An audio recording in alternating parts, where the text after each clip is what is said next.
Next chapter in Wonder, The Bleeding Scream. Walking through the halls that morning on my way to the lockers was, I have to say, absolutely awesome.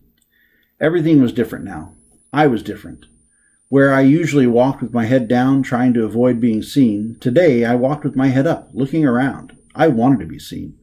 One kid, wearing the same exact costume as mine, long white skull face, oozing fake red blood, high-fived me as we passed each other on the stairs.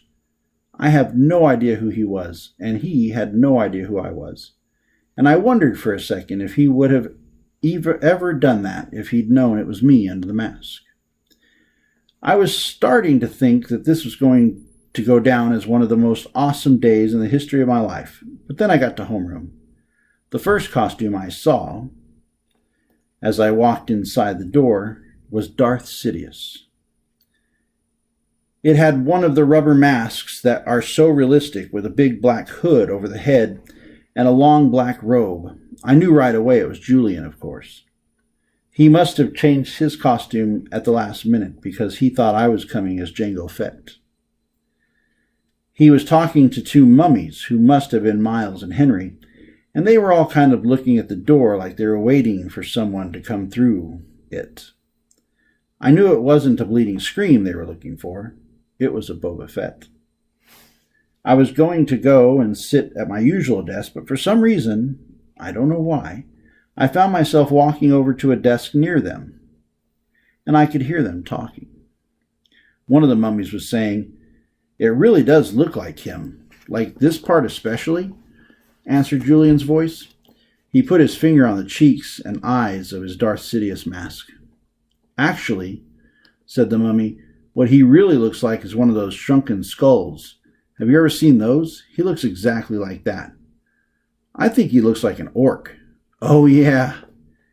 "If I look like that," said the Julian voice, kind of laughing, "I swear to God I'd put a hood over my face every day."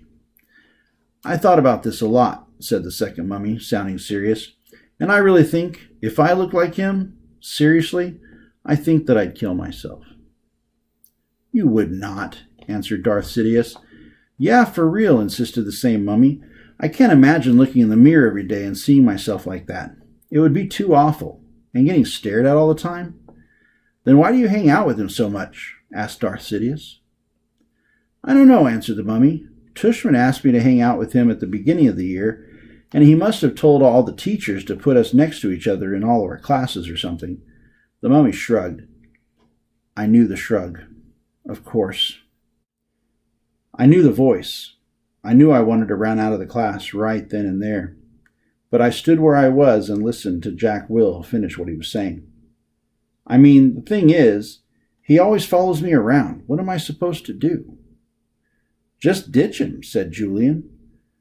I don't know what Jack answered because I walked out of the class without anyone knowing I had been there.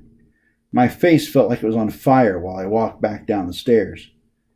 I was sweating under my costume, and I started crying.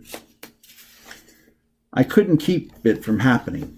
The tears were so thick in my eyes, I could barely see, but I couldn't wipe them through the mask as I walked.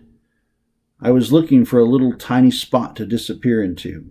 I wanted a hole I could fall inside of, a little black hole that would eat me up.